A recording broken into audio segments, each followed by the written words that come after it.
Assalamualaikum warahmatullahi wabarakatuh. Selamat malam dan sejahtera bagi kita semuanya.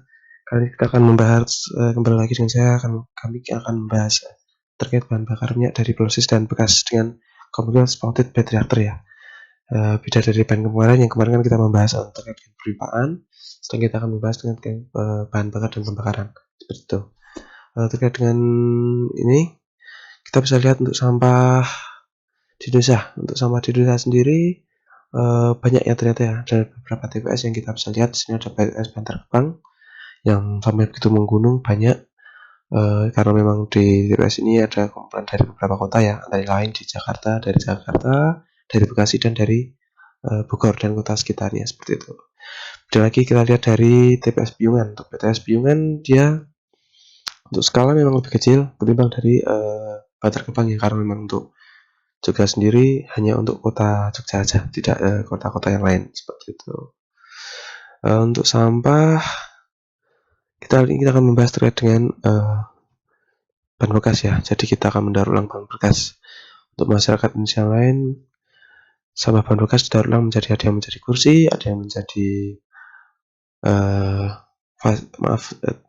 pot atau alat tempat sampah, dan ada juga seperti hiasan rumah ya. Ya sudah bagus sih untuk masyarakat kita terkait dengan pentingnya lingkungan ya.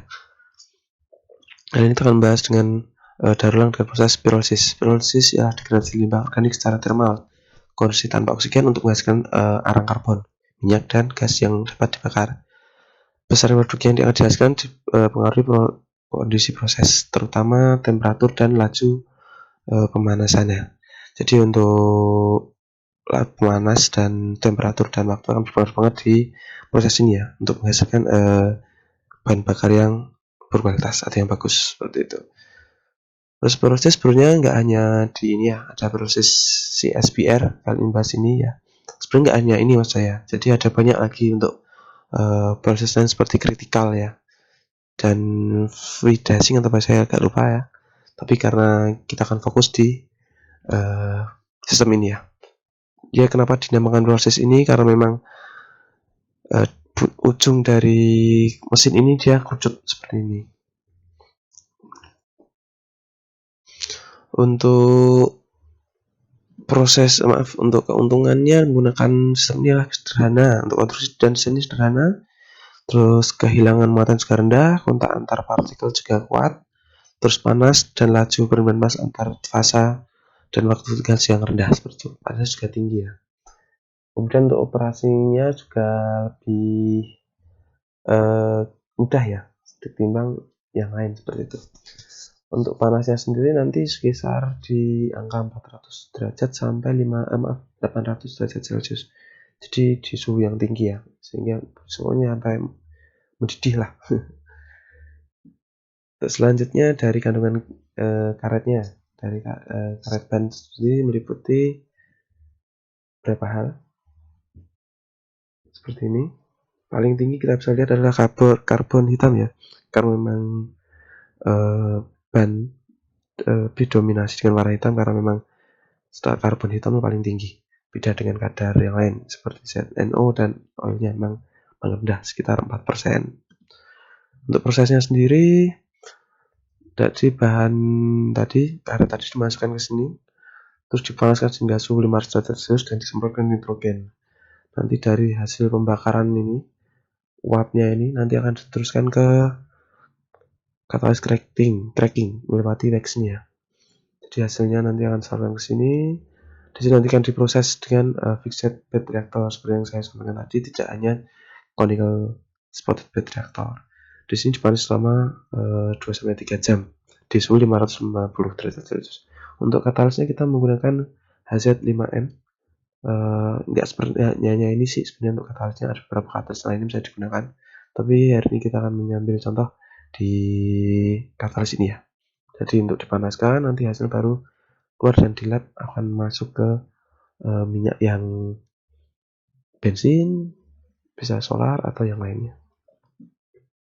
Untuk faktor yang mempengaruhi ialah waktu berpengaruh pada produk yang akan menghasilkan, karena semakin lama waktu proses berlangsung, proses menghasilkan residu padat tar dan gas semakin naik. Dan untuk waktu sendiri tidak bisa terlalu lama karena jika melebihi dari waktu yang ditentukan dari perhitungan itu akan mengakibatkan untuk hasilnya akan lebih sedikit. Karena untuk minyak sendiri akan mengalami oksidasi dan akan terbuang dan terbakar dan hasilnya kurang maksimal. Terus untuk suhu sangat berpengaruh pada produk yang dihasilkan karena sesuai dengan pemanasan Arrhenius. Suhu makin tinggi nilai positif salep di komposisi termal makin besar. Akibat laju pirolisis bertambah dan konversinya naik. Jadi ini sangat berpengaruh antara faktor ini suhu dan waktu ya. Jadi sebisa mungkin untuk dua faktor ini sangat berhitungan untuk hasilnya.